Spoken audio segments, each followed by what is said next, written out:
Hoje nós falaremos sobre finanças comportamentais e a introdução a esse assunto, o que ele é de forma acadêmica e como que ele começou a ser estudado. Eu fui na Universidade de Chicago e também numa imersão em Harvard fazer especializações sobre finanças comportamentais. Então, eu vou trazer um pouco do que eu aprendi com vocês. O vídeo está só começando.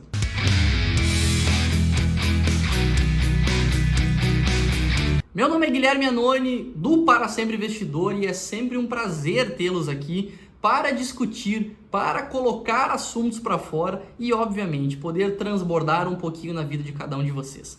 O tema do vídeo de hoje vai ser finanças comportamentais e a introdução, afinal, o que são finanças comportamentais? O que é o Behavior Finance? E é isso que nós vamos saber. Então, deixa o like, se inscreve no canal, liga o sininho e bora pro vídeo. O comportamento humano, meus amigos, lá atrás, sempre foi visto de três formas: racional, calculista e egoísta.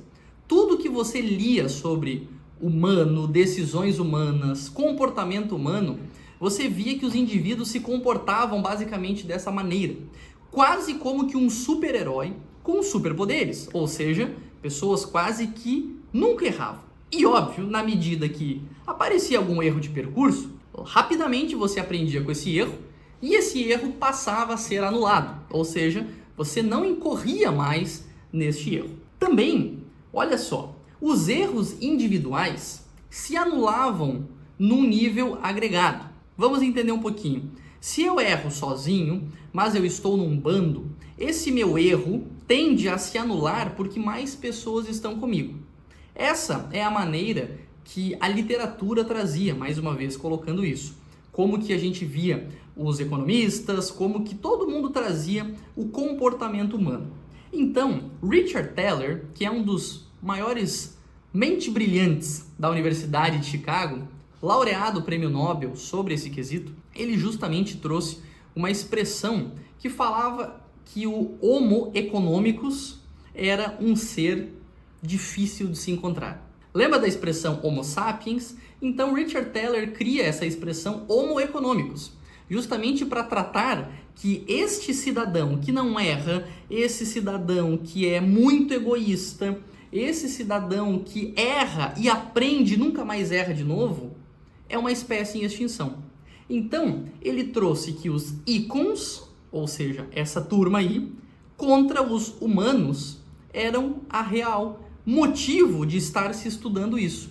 Porque de um lado é o que a economia trazia, essas pessoas que não erravam, e do outro tinha os humanos. Então, ele traz uma frase muito incrível, me permita ler aqui. Se você por acaso esqueceu uma data importante, se você está feliz por uma promoção, se está de bom ou de mau humor, por acaso perdeu o seu emprego, por acaso você não passou numa prova, teve insônia e esqueceu de tomar um remédio, meus parabéns, você é um humano. Você não é uma máquina com superpoderes, como nós vimos ali atrás, que realmente você talvez não erraria.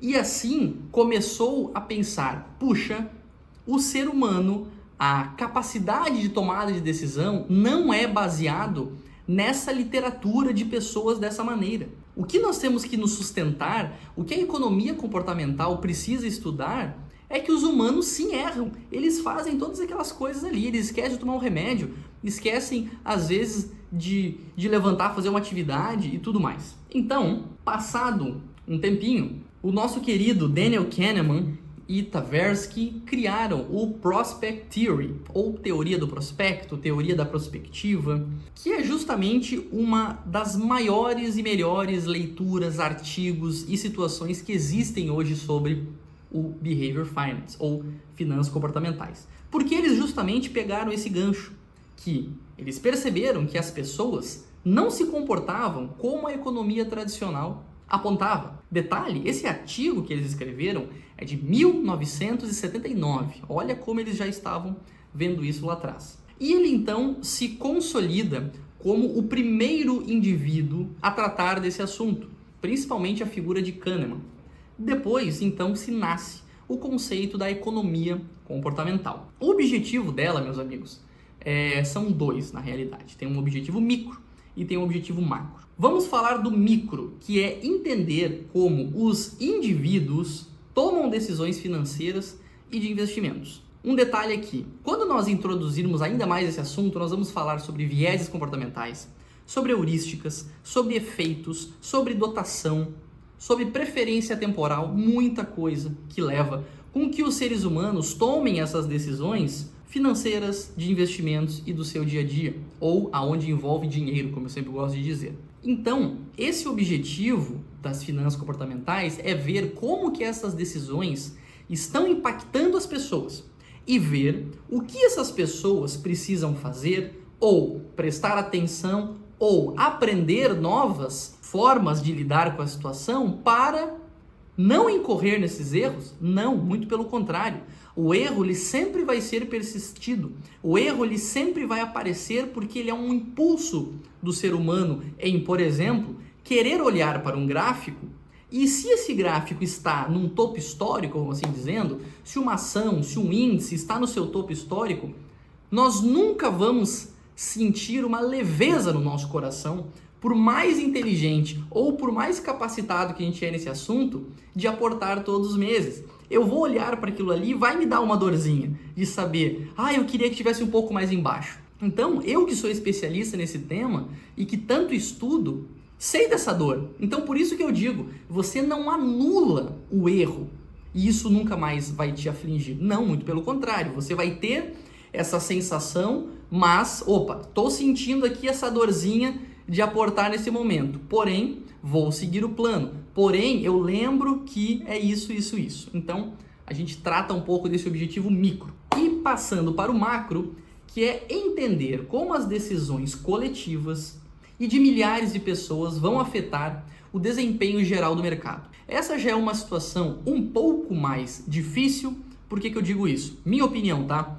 Finanças comportamentais leva muito em consideração, por exemplo, formações de bolhas econômicas, aonde a teoria do mercado eficiente, aonde o Gini Fama, essas pessoas desta área defendem que bolhas não existem. Eu tenho até um vídeo aqui no canal dizendo qual é a diferença de bolhas para a teoria do mercado eficiente e para finanças comportamentais. O card vai estar aqui em cima. Então, justamente eles querem entender mais ou menos esse efeito manada, esse efeito de localidade, aonde talvez realmente o coletivo vai fazer uma coisa muito grande acontecer.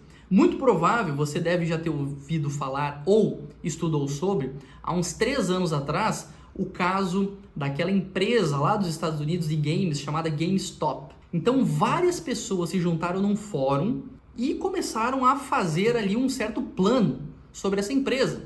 Ela estava indo ladeira abaixo há vários anos, ela estava basicamente morrendo essa empresa e essas pessoas fizeram ali o que foi chamado pelo mercado de uma das maiores operações de curtíssimo prazo da história. Eles entraram ali justamente via essas combinações no fórum, numa empresa e jogou os preços de valores incríveis para cima. Então fez com que muita gente perdesse dinheiro, quem estava principalmente apostando nas posições vendidas dessa empresa GameStop. Então, basicamente, essa situação se encaixa no objetivo macro, que é como que essas decisões coletivas afetaram isso. Tem um fundo que eu vou deixar ali na descrição a matéria e o nome do fundo, porque agora não me veio na cabeça. Se eu não me engano, é um fundo de Londres, tá? Depois, qualquer coisa, o editor coloca aqui uma correção. Que esse fundo chegou a perder quase $1 bilhão na GameStop, porque ele estava apostando nessa queda dela.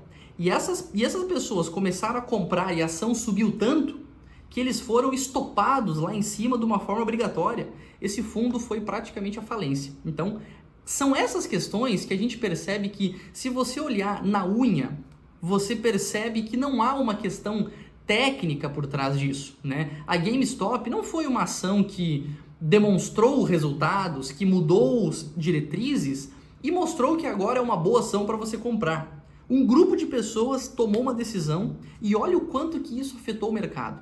Então, finanças comportamentais está aqui para nos dizer que essas coisas acontecem e nós estamos refém disso. Talvez, mais uma vez, você que está me assistindo, viu essa subida meteórica da GameStop e ficou sentido de comprar essa ação. Ou viu que alguém ganhou 3.000% e aquela dorzinha veio. Então, novamente, a gente tende a sentir essas dores, tendemos a sentir esses medos, mas saber que dentro das finanças comportamentais, nós temos que entender lá atrás aquele conceito. Ei, você esquece de tomar um remédio, meu amigo. Você, às vezes, esqueceu o que comeu no dia anterior. Talvez hoje, que é um aniversário de um sócio, de um amigo, de uma amiga sua, você esqueceu de dar parabéns para ele. E tá tudo bem. Óbvio que dentro de um limite, né? A pessoa não pode esquecer o que comeu todo dia. Mas assim, então saber que nós somos falhos, né? Temos que entender que somos seres humanos falhos. E o mercado quer nos pregar peças o tempo inteiro. Então, eu gostaria de deixar uma frase final para vocês, para uma reflexão, que é: nada é mais fraco que a mente humana, principalmente com o dinheiro envolvido. Preste atenção nessa frase. Preste atenção no efeito de verdade que ela traz. Nossa mente já é falha. Nós tendemos a errar em algumas coisas, se não muitas coisas. Mas quando se envolve dinheiro, aí sim a questão é mais fraca. Aí a gente coloca situações de perda, situações de vantagem, de ganho e tudo mais. Então, meus amigos, eu quis trazer esse vídeo introdutório. Nós vamos falar mais assuntos sobre finanças comportamentais aqui no canal. Desde já deixe nos comentários qual é o seu assunto favorito ou o que você já sentiu, notícias de mercado. Uma coisa que é muito importante, que talvez você não saiba, vocês me ajudam demais na escolha de temas.